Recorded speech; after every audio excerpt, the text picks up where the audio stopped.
Another question from a viewer. In Matthew 28:19-20, bago po umakyat si Jesus sa langit, sinabi niya sa kanyang mga disipulo na magbautismo kayo in the name of the Father, Son, and the Holy Spirit. Please help me understand this because, Pastor, you mentioned several times that there is no Trinity found in the Holy Scriptures. I am confused. Hindi ito Trinity, ginawang Trinity. In-interpret nila Trinity. Sinabi niya, bautismo ninyo sa pangalan ng Ama, ng Anak, ng Espiritu. Yung pangalan ng Ama, ano yon? Yung pangalan ng Anak, ng Espiritu, ano yon? Gusto mong malaman, yung pangalan na yon, singular. Hindi niya sinabing sa mga pangalan ng Ama, ng Anak, ng Espiritu. Sapagkat ang Ama, hindi pangalan. Ang Anak, hindi pangalan. At ang Espiritu Santo, hindi pangalan. Mga titulo yan ng isang pangalan. Dahil gusto nila letra po letra, ang sabi ni Kibuloy, hindi ito Trinity, ginawang Trinity. In-interpret nila Trinity. Sinabi niya, bautismo ninyo sa pangalan ng Ama, ng Anak, ng Espiritu. Kung si Kibuloy ang may-ari sa buong sanlibutan, claim niya yan, ito lang ang may-ari na hindi updated sa sinabi niyang di mabasa sa Biblia ang Trinity. Ito mga kapatid, Revelation chapter 7 verse 10. Salvation belongs to our God, who is seated on the throne, and to the Lamb. Our salvation is the Trinity's to give, and to God the Trinity we owe our deliverance. See? Tapos sabihin nila, di mabasa sa Biblia ang salitang Trinity? Mali.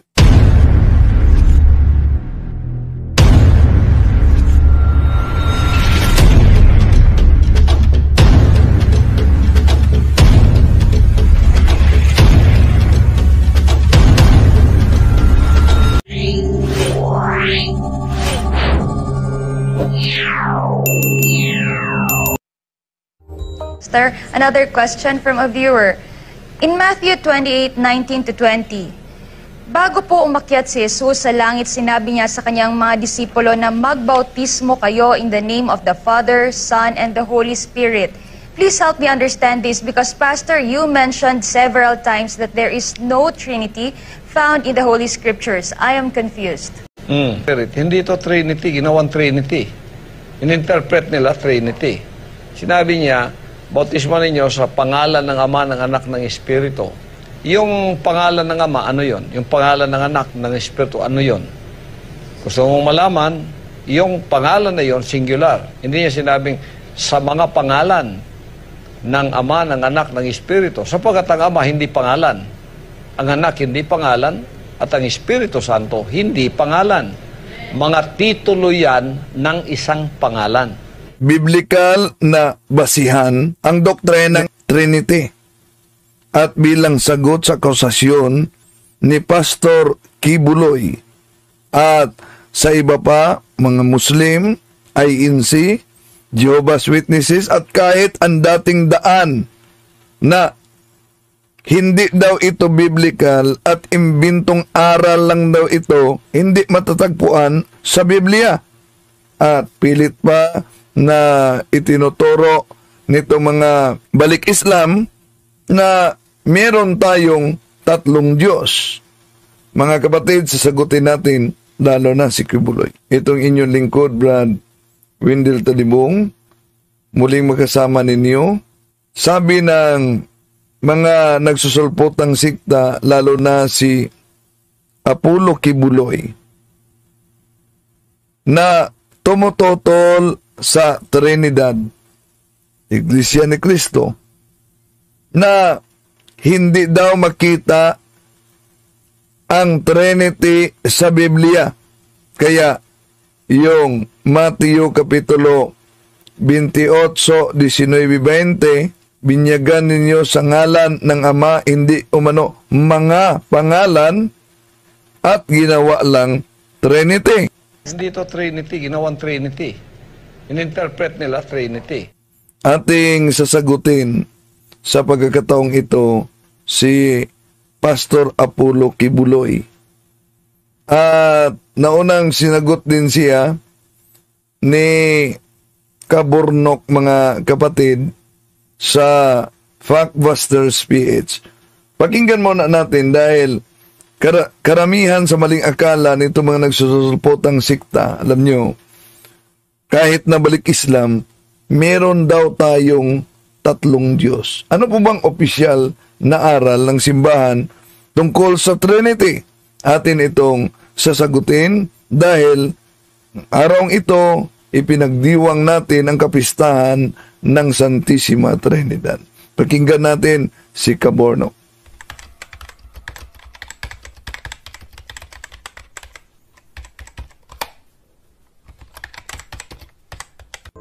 Alam naman natin na pag sinabi nating Trinity, 3 persons in one God. Ibig sabihin, sa iisang Diyos may 3 personang nakapaloob. Ano ba ang opisyal na turo ng Iglesia Katolika tungkol sa Santissima Trinidad? Babasahin. Kung maalala ninyo yung sinabi ni Kibuloy na ang nakasulat umano, binyagan sila sa pangalan ng Ama, ng Anak, at ng Espiritu Santo. Pero, ang Ama hindi pangalan, ang Anak hindi pangalan, ang Espiritu Santo hindi pangalan. Ang tanong, bakit po ba nakasulat in the name? Ano po ba ang kahulugan ng pangalan? Gamitin muna natin itong isang dictionary of the Bible ni John Mackenzie sa page 693. Ito po mabasa natin, mga kapatid. The name has a mysterious identity with its bearer. It can be considered a substitute for the person. Ano daw? Ang salitang pangalan hindi lang tumutukoy sa pangalan, halimbawa Apollo Kibuloy, pangalan yan, pero as a substitute of a person. Kaya nang sinabing in the name of the Father, pinakilala diyan na ang Ama ay persona, ang Anak ay persona, at ang Espiritu Santo ay persona.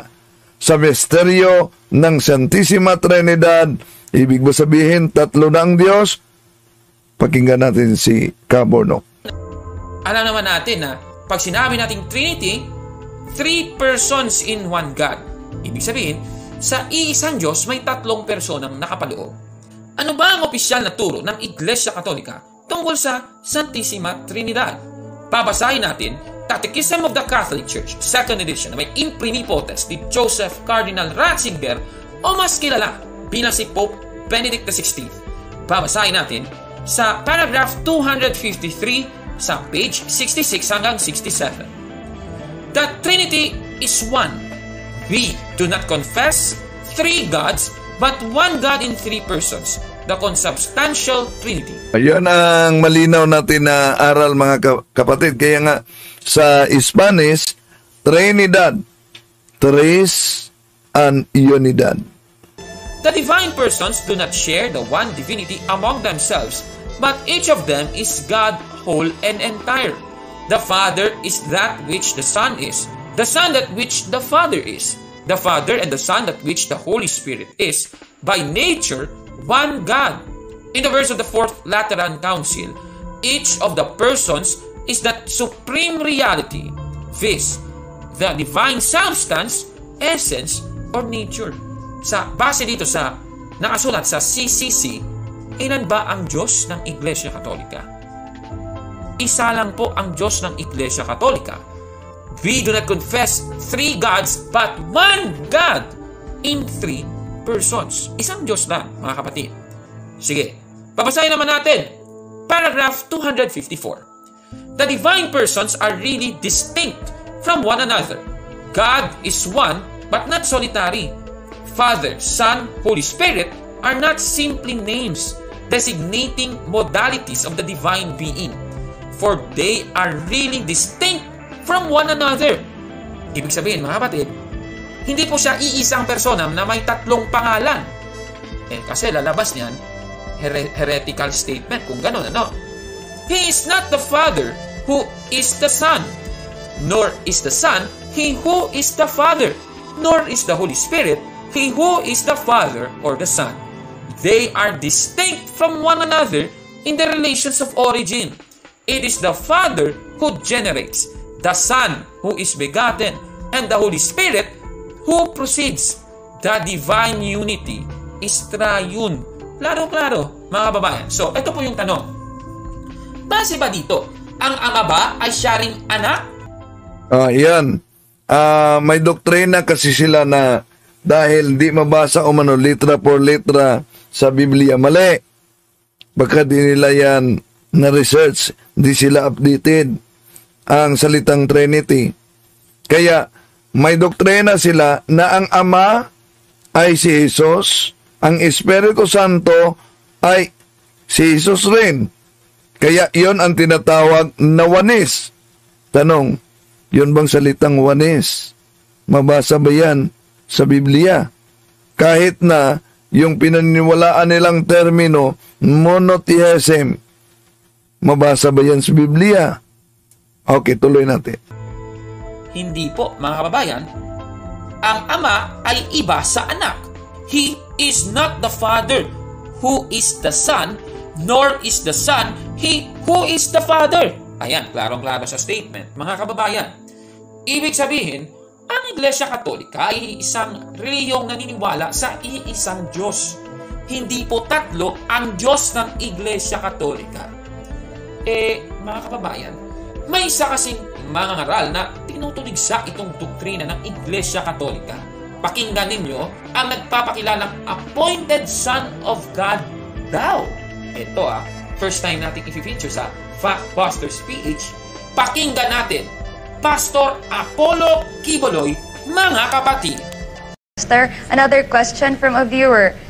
In Matthew 28:19-20, bago po umakyat si Jesus sa langit, sinabi niya sa kanyang mga disipulo na magbautismo kayo in the name of the Father, Son, and the Holy Spirit.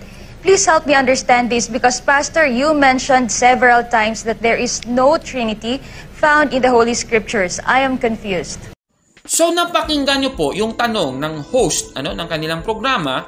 Siguro yung title ay Give Us This Day.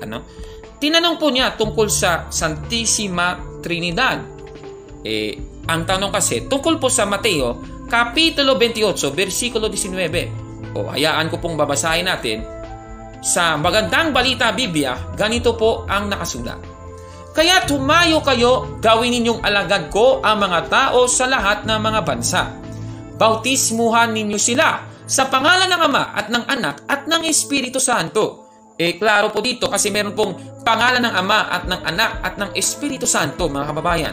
So, ano bang nasabi ng mga ngaral na si Pastor Apollo Quiboloy na naging sagot niya sa tanong ng viewer di umano? Ito, pakinggan natin ang sagot niya, mga kapatid. Hindi ito Trinity, ginawang Trinity. In-interpret nila Trinity. Sinabi niya, bautismo ninyo sa pangalan ng Ama, ng Anak, ng Espiritu. Yung pangalan ng Ama, ano yon? Yung pangalan ng Anak, ng Espiritu, ano yon? Gusto mong malaman, yung pangalan na yon, singular. Hindi niya sinabing sa mga pangalan ng Ama, ng Anak, ng Espiritu. Sapagkat ang Ama, hindi pangalan. Ang Anak, hindi pangalan. At ang Espiritu Santo, hindi pangalan. Mga titulo yan ng isang pangalan. Ang Isaiah 9:6, yun. And to us a child is born, a son is given, his name, ang kanyang pangalan, singular, his name shall be called, titulo ito maraming titulo siya dito, isang pangalan, Wonderful, Counselor, the Mighty God, the Everlasting Father, the Prince of Peace. 5 titulo yan, isang pangalan. Sino itong a son is born, a child is born, a son is given? His name, Jesus Christ, shall be called Mighty God, Everlasting Father. Aba, grabe talaga itong si Pastor Kibuloy na ito. Hindi daw Trinity yung tinutukoy sa Mateo 28:19, kundi mga titles daw ng pangalan ng ating Panginoong Jesucristo. Nako susuriin natin yan. Totoo ba ang sinasabi ito ni Mr. Kibuloy na ito, mga kababayan? Suriin natin. Una kasi, yung ginawa niya, nagbasa siya ng Isaiah 9:6. Ito, yung nakikita niyo sa screen. And His name shall be called Wonderful, Counselor, the Mighty God, the Everlasting Father, the Prince of Peace. At sabi niya, 5 pangalan ng iisang Son. Yung tinutukoy dyan, yung ating Panginoong Jesucristo. Alam naman natin yan. At dito nga sa ang dating Biblia, yung nakasulat kasi, at ang kanyang pangalan ay tatawaging. Ulitin ko at ang kanyang pangalan ay tatawaging kamangha-mangha, tagapayo, makapangyarihang Diyos, walang hanggang Ama, Pangulo ng Kapayapaan. Ayon po sa talata, ang kanyang pangalan ay tatawaging. May pagtawag pala yung pangalan niya. Sa talata ito kasi, nakasulat talaga na yung pangalan ng lalaki na tinutukoy ay tatawagin talaga. Sa Mateo 28:19, meron bang ganun? Wala namang sinasabing tatawagin sa pangalan ng, wala namang ganun Yung sinasabi, bautismuhan kayo sa pangalan ng Ama, Anak at Espiritu Santo. Hindi sinabi na bautismuhan kayo na tatawagin. Walang ganun. Mali yung interpretation. Kaya, yung ganito rin ba yung style dito sa Matthew 28:19? Kagaya din ba ito nung sa Isaiah 9:6? Ang talatang ito ay hindi po tumutukoy sa pagtawag ng isang persona sa kanyang maraming pangalan. Hindi po ganun yun. Ating balikan, Babalikan natin. Bautismuhan ninyo sila sa pangalan ng Ama at ng Anak at ng Espiritu Santo. Ngayon, gagamitin ko po para mas madali, para mas maganda at mas maintindihan ninyo, gagamitin natin itong Greek interlinear text. Sige. So sa Greek interlinear text, yung nakasulat, Eisto onomato patros kaito hoyo kaito hagio pneumatos. Ayan. So dito, kung napapansin ninyo, pansinin maigi mga kapatid, Dito po sa nakasulat na ito, kung mapapansin ninyo ito, tingnan nyo ng mabuti, meron pong dalawang conjunction. Conjunction, yung and, kay sa Grego. Okay? So meron po diyang conjunction, dalawa. Ngayon, yung conjunction na ito na kay, to hoyo, or end of the sun, meron pong article. After nung end, may article na of the or to. May to. Tapos, yung merong article, kung mapapansin nyo, meaning, meron pong conjunction, sinusundan po ng article. So, ano po ba ang rule na ito? Paano po ba ini-interpret kung merong ganitong forma sa Greek? Titingnan natin. Babasahin natin at sasangguniin ang mga Bible scholar sa A Greek Grammar of the New Testament na isinulat ni Curtis Vaughan at ni Virtus Gideon. Babasahin natin sa page 83, mga kapatid. Ito po ang nakasulat. It has a special use with nouns connected by kai. If two nouns of the same case are connected by kai, and the article is used in both nouns, they refer to different persons or things. If only the first noun has the article, the second noun refers to the same person or thing referred to in the first. Nagets nyo ba yon? Okay, ito po. Ipapakita ko po uli sa inyo, Ayan. So, meron po ditong conjunction, yung kay, Para ma-connect po yung kay sa noun na, halimbawa, itong kaito hoyo, end of the sun, yung sun at yung kay sa Grego o yung end sa English, may nakakonect na article. May article po. So, conjunction, article, noun. Conjunction, article, noun. Diba? Kung nakikita niyo sa screen, mga kapatid, ibig sabihin, if two nouns of the same case are connected by kai, may kai po yan, and the article is used in both nouns. May nouns po, kung nakikita niyo sa screen. May article po. Yung ginamit na article na to, article po yun. Ano po daw ang sabi dito? They refer to different persons or things. Klaro-klaro po. Ibig sabihin, yung patros na Father, yung Hoyo na Son, at yung pneumatos na Spirit, o lagyan natin ng mga adjective, yung hagoyo pneumatos. Ayan, Holy Spirit, yan po ay different person. Klaro, hindi pala iisang persona yan, kundi iba't ibang persona. Nako huling-huli yan. At yan pala ay tinatawag na Sharp's Rule. Nako nasa aklat yan. Klaro, kaya base po sa Greek grammar, magkaibang persona ang Father, Son, at Holy Spirit sa Mateo 28:19. Kaya sa sinasabing ito na nagpapakilalang appointed Son of God daw, busted yan! Mali! Violation yan sa Greek grammar. Ngayon, gusto ko lang pong ipakita sa inyo. Sa Deuteronomio 6:4, meron pong nakasulat na ganito.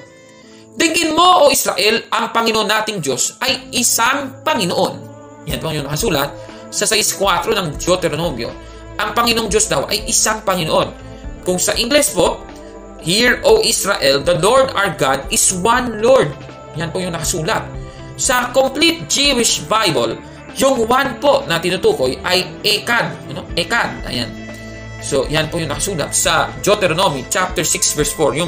Yung Shema Israel na sinasabi dito po sa Deuteronomy chapter 6 verse 4, yung one ay Ekad. Kasi ganito yun, meron pong iba't ibang forma ng one sa Hebrew, at dalawa sa mga ito ay Ekad at Yakid. Pag sinabi pong Yakid, numerically and absolutely one. Pag sinabi mo namang Ekad, ay unified one. Ibig sabihin, isa. Halimbawa, isang grupo, merong laman sa loob. Halimbawa, may 3 miyembro. So, yan po, example lang. Example. Pero sa ating Panginoong Jesucristo, sa Diyos Ama at Diyos Anak, iisang Diyos sila, pero may 3 persona na nasa loob ng pagiging iisang Diyos nila. Klaro po yan. Kaya kung isang persona lang ang nasa iisang Diyos, sana yung ginamit po sa Hebrew ay Yakid, hindi po Ekad.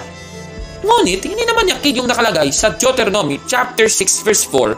Kaya, yung salitang one ay na Ekad ay magpapatunay po na tama at may sense ang doktrina ng Santissima Trinidad. At itong sinasabi ni Apollo Kibuloy, walang sense yun Kaya para maresolba po ang mga nasabing bagay nito, dapat talaga tanggapin ang Trinity Doctrine dahil ito po ay naaayon talaga sa banal na kasulatan.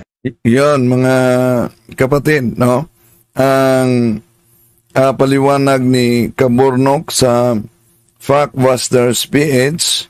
So, si Pastor Apollo Kibuloy ay isa sa tagapagtatag ng sikta na di niya tinatanggap ang aral tungkol sa Trinity. Dahil alam niyo naman, sabi niya, dinagdagan daw ng simbahang Katoliko. Maling argumento yan mga kapatid. Kung ang di nababasa sa Biblia, halimbawa Trinity, di dapat paniwalaan. Bakit? Sa dala nilang Biblia, mabasa ba nila ang salitang Biblia sa loob ng Biblia maliban lang sa tinatawag na The Living Bible at sa Greek Bible? Di po ba? Walang mabasa kundi nasa cover lang. So, maling argumento na pag di mabasa sa Biblia, di agad paniwalaan. Dahil naniniwala kahit Muslim, kahit Iglesia ni Kristong Tatag ni Felix Manalo, kahit ang dating daan ni Eliseo Soriano, naniniwala sila sa tinatawag na monotheismo. Pero ang tanong, ang termino bang monotheismo mabasa ba sa Biblia? Hindi ba nila alam mga kapatid na ang monotheismo ay terminong itinatawag lang sa simbahang Katoliko para sa paniniwala sa pagkakaroon ng iisang Diyos. So, yung Trinity, paniniwala na ang iisang Diyos ay may 3 persona, 3 karakter, Ama, Anak, at Espiritu Santo, hindi sila tatlong Diyos. Ang Trinity ay monotheistic. Parehong itinuturo na may iisa lamang na Diyos. Ang Biblia, mga kapatid, ay hindi libro ng mga termino o kaya'y kataga, kundi libro ito ng mga aral sa atin ng Diyos sa pamamagitan ng mga salita ng mga propeta, sa mga turo ng ating Panginoong Hesukristo at sa mga apostoles. Kung babanatan nila, aatakihin nila, tutuligsain nila itong Iglesia ni Cristo, kay Eliseo Soriano, kay Kibuloy, ang Trinity, mga kapatid, dahil lamang na hindi umano matagpuan ang terminong Trinity sa Biblia, ibig sabihin, hindi updated sila. Bakit? May mabasa ba? Meron. Kung inahanap talaga nila ang mabasa litra por litra. So, una, sa ilang mga versions ng Biblia, di naman natin mabasa letra por letra sa ibang version ang Trinity.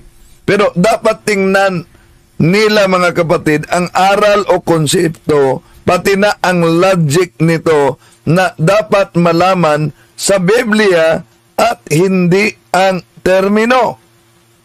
Maraming talata sa Biblia, mga kapatid, na nagpapatunay sa Santissima Trinidad. Halimbawa, ang verso sa nadaling maintindihan ang Santissima Trinidad. Saan? Yung binasa ni Kibuloy batay sa nagtanong sa San Mateo Kapitulo 28, versikulo 19. Ito ang ating mabasa, mga kapatid.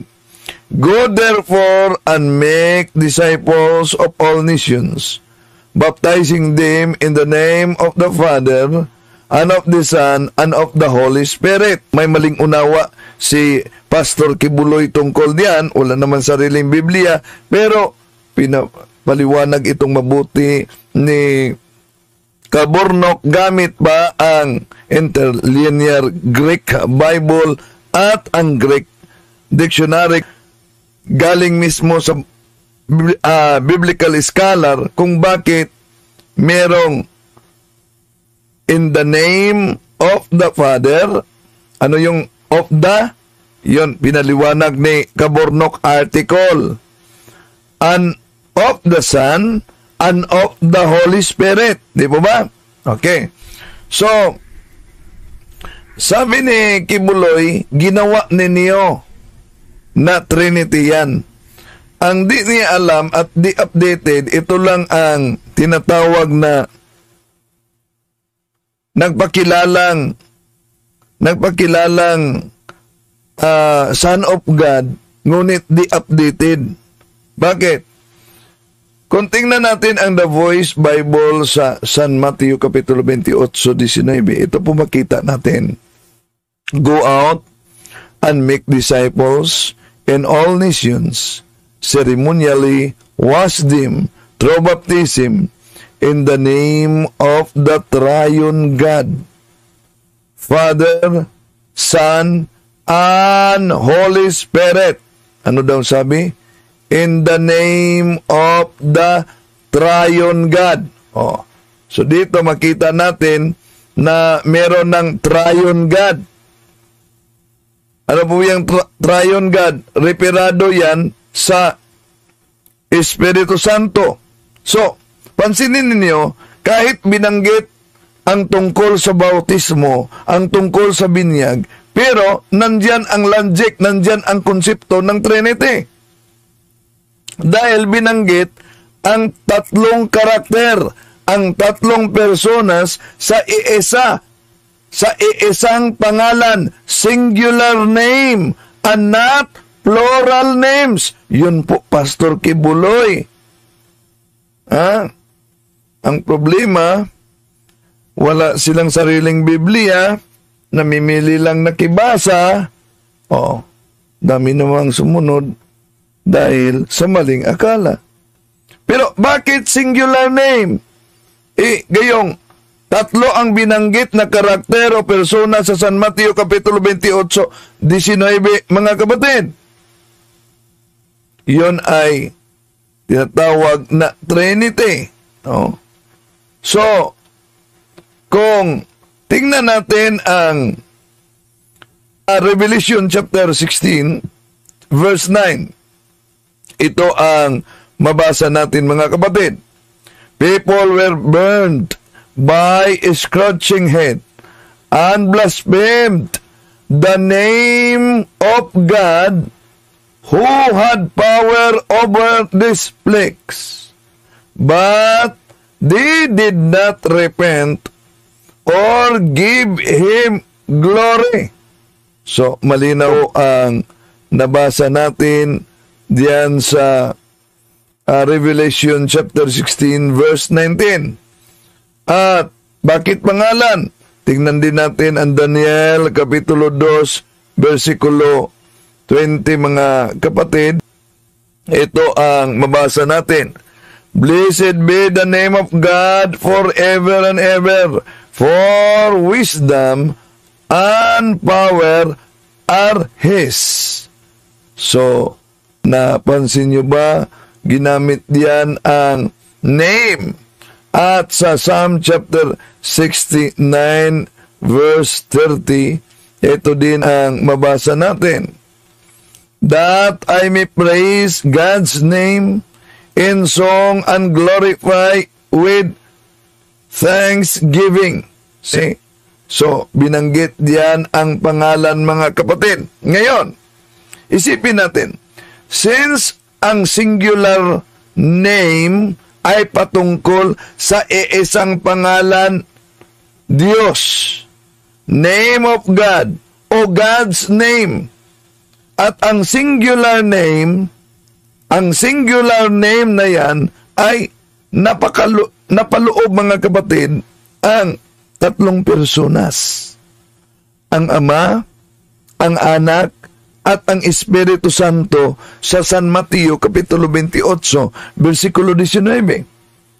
Therefore, biblical na aral ang nag-iisang Diyos na may tatlong karakter o personas na tinatawag nating Trinity. Alam natin, mga kapatid, na binigyan tayo ng katalinuhan. At kung merong talino ang mga heretikong tumututol at tumutuligsa sa doktrina ng Trinity, so dito pa lang, mauunawaan at maintindihan na nila ang logic o ang konsepto sa aral ng Trinity base sa Biblia. Yung tuligsa ng mga anti-Trinitarian. Tulad ng Iglesyang Tatag ni Kibuloy, Iglesyang Tatag ni Felix Manalo, Iglesyang Tatag ni Eliseo Soriano, na kahit patay na si Eliseo Soriano, patuloy pa rin nagmumulto yung tuligsa niya sa ating pananampalataya. Pero, very illogical, mga kapatid. Dahil, para sa kanila kasi, kung maniniwala sa Trinity, kahit sa balik Islam, lumalabas daw na may tatlong Diyos sa Trinity. Mali! Dahil ayon sa kanila, Diyos ba ang Ama? Sagot natin, oo, Diyos. Diyos ba si Jesus? Natural, sagot natin, oo, Diyos. Diyos ba ang Espiritu Santo? Natural, sagot natin, oo, Diyos. Panghuling tanong nila, ilan ngayon ang Diyos ninyong Katoliko? Isa, natural. So, ang Ama, Diyos. Di ba ba? Nasa unang Korinto Kapitulo 8, versikulo 6, ito ang mabasa natin. Yet, there is for us only one God, the Father who is the creator of all things and for whom we live. And there is only one Lord, Jesus Christ, through whom all things were created and through whom we live. Napansin niyo ba ang ginamit sa naturang talata? May iisang Diyos lamang ang Ama. Pero may binanggit din at may iisang Panginoon, si Hesus Kristo. Ngayon, kung ang interpretasyon nila mga kapatid na may iisang Diyos, therefore hindi pwedeng maging Diyos ang ating Panginoon Hesus Kristo, nakasulat din sa palagi nilang ginagamit na unang Korinto 8:6, may iisang Panginoon, si Hesus Kristo. Ibig po ba sabihin na ang Ama ay hindi rin Panginoon? Isip-isip naman pag may time. Tanong, Diyos ba si Jesus? Natural.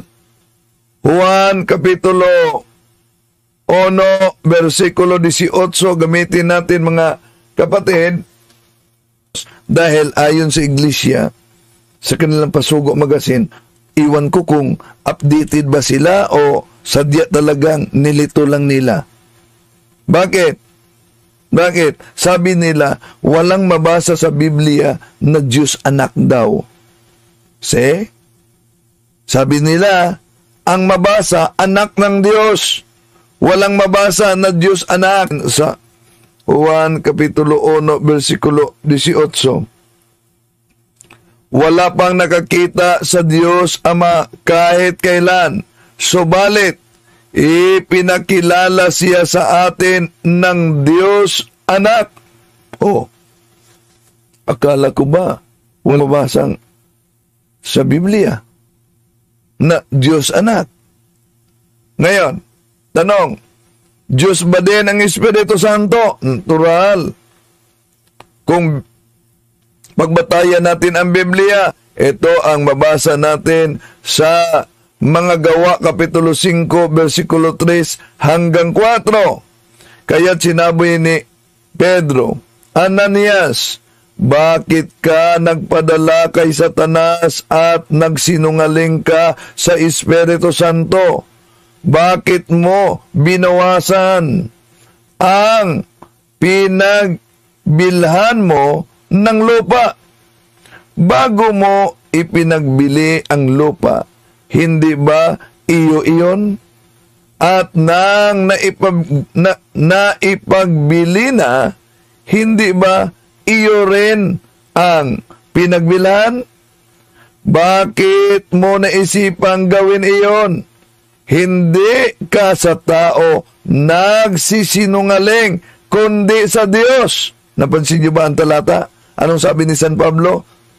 Ni San Pedro, Ananias, bakit ka nagpadala kay Satanas at nagsisinungaling ka sa Espiritu Santo? Sa huling bahagi, hindi sa tao nagsisinungaling, hindi ka sa tao nagsisinungaling, kundi sa Diyos. So, malinaw mga kapatid, na ang Espiritu Santo ay Diyos. Ngayon, kung ang argumento nila, ang Ama, Diyos, ang Anak, Diyos, ang Espiritu Santo, Diyos, therefore, may tatlong Diyos. Mali din. Tanong, dahil gusto nila letra por letra, ang sabi ni Kibuloy, walang mabasa sa Biblia salitang Trinity, gayon din ang sabi ni Eliseo Soriano sa mga ministro sa Iglesia ni Cristo, at kahit na sa mga Muslim, ibig sabihin, hindi sila updated. Kung si Kibuloy ang may-ari sa buong sanlibutan, claim niya yan, ito lang ang may-ari na hindi updated sa sinabi niyang di mabasa sa Biblia ang Trinity. Ito mga kapatid, Revelation chapter 7 verse 10. Ano po ba ang mabasa dito? Ito ang mabasa natin, pansinin ninyo. Salvation belongs to our God, who is seated on the throne and to the Lamb. Our salvation is the Trinity's to give, and to God the Trinity we owe our deliverance. See? Tapos sabihin nila, di mabasa sa Biblia ang salitang Trinity. Mali. Oh. Mali mga kapatid. Oh. Na argumento yan.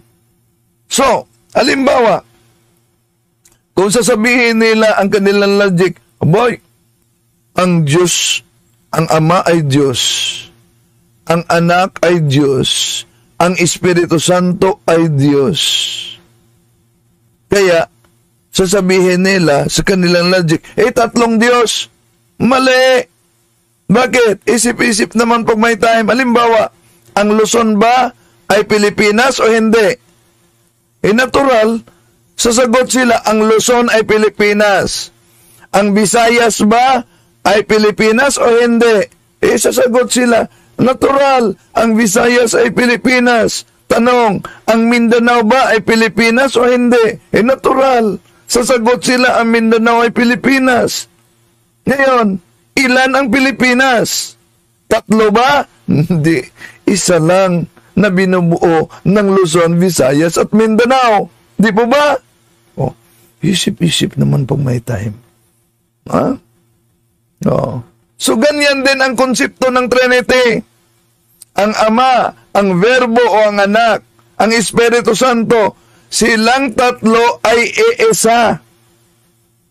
Ang sabi ng mga tumututol sa Trinity, ang ginagamit nating verso, unang Juan Kapitulo 5, versikulo 20, ay hindi sinasabing sila ay iisang Diyos.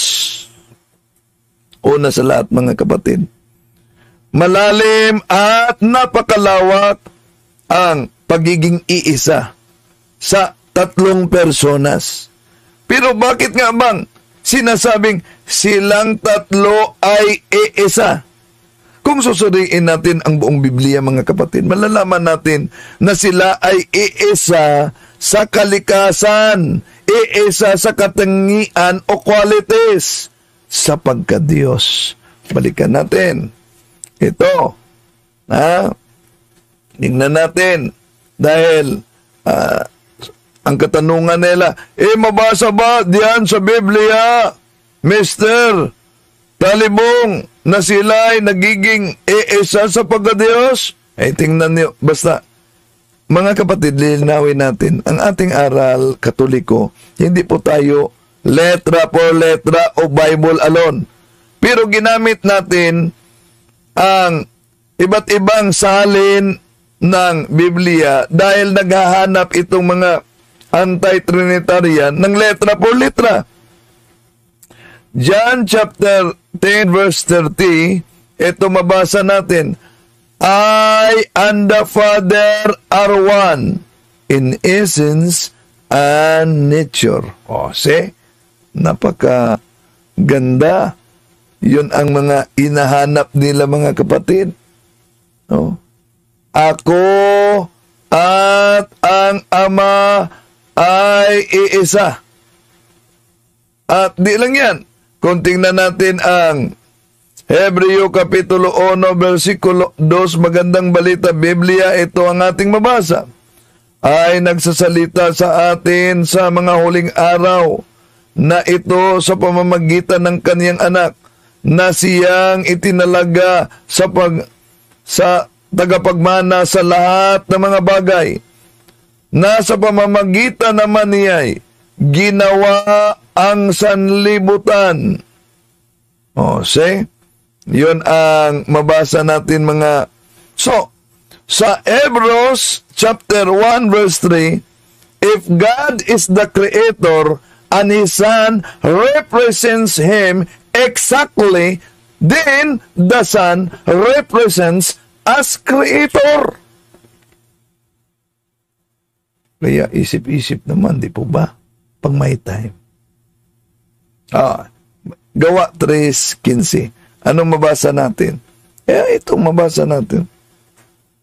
At inyong pinatay ang may akda ng buhay na muling binuhay ng Diyos mula sa mga patay. Mga saksi kami sa bagay na ito. See? Ano daw? Pinatay ninyo ang may akda sa buhay. Pero hindi nila alam, lalo na sa mga tumututol sa at tumutuligsa sa Trinity, na ang pagiging Panginoon ng Diyos ay naihayag sa atin sa Kanyang 3 personas. Bakit? Dahil alam naman natin na ang Ama ay Panginoon. Di pa ba? Tingnan natin ang Isaiah 63:16. Ito mabasa natin. For you are our Father, where Abraham not to know us, nor Israel to acknowledge us. You, Lord, are our Father, our Redeemer. You are named forever. O see, napakalinaw mga kapatid na ang Ama ay Lord, Panginoon. Tanong, ang anak po ba ay Panginoon din? Yes. Mabasa ba sa Biblia na ang anak ay Panginoon? Mabasa. Acts chapter 10 verse 36.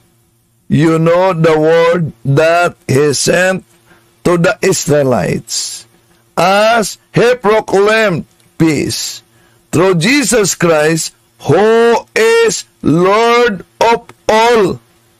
See? Sino daw ang ating Panginoong Hesus?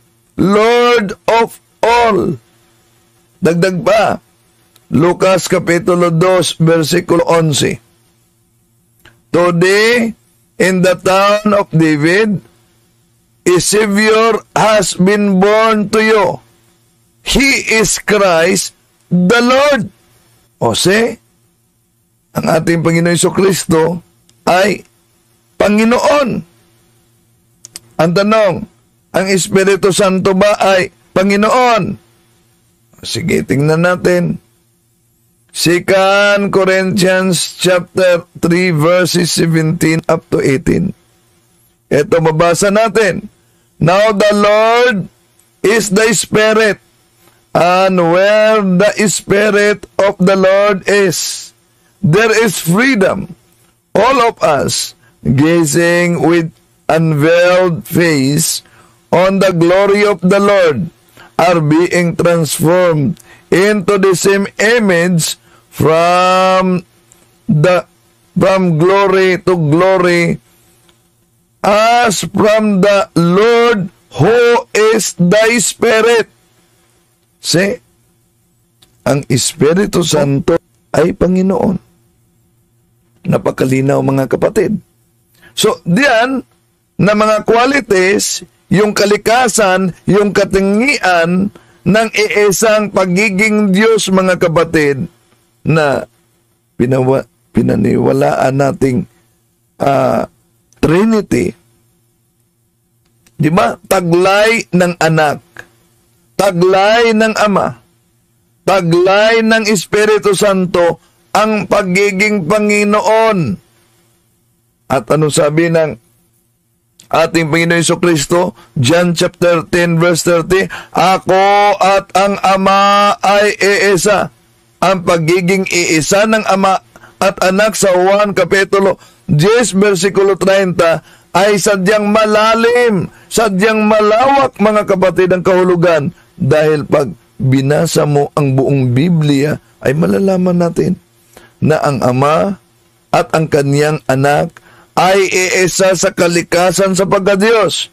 Meaning, ang kalikasan ng Diyos ay taglay ng anak, taglay ng Ama, at ganun din ng Espiritu Santo. Kaya yung nagsabi, hindi mabasa ang Trinity, hindi updated sila. Mas updated pa siguro sila sa mga Marites. Okay. Kaya yung nagsabi na hindi biblical ang Trinity, yun. Napansin niyo ba? Nabasa natin, kaya sino ngayon ang nagsisinungaling? Okay. So maraming salamat po sa inyong pagsubaybay. In the name of the Father, and of the Son, and of the Holy Spirit. Amen. Gloria Patri, et Filio, et Spiritus Sancto, sicut erat in principio, et nunc in semper, in saecula saeculorum. Amen. In the name of the Father, and of the Son, and of the Holy Spirit. Amen.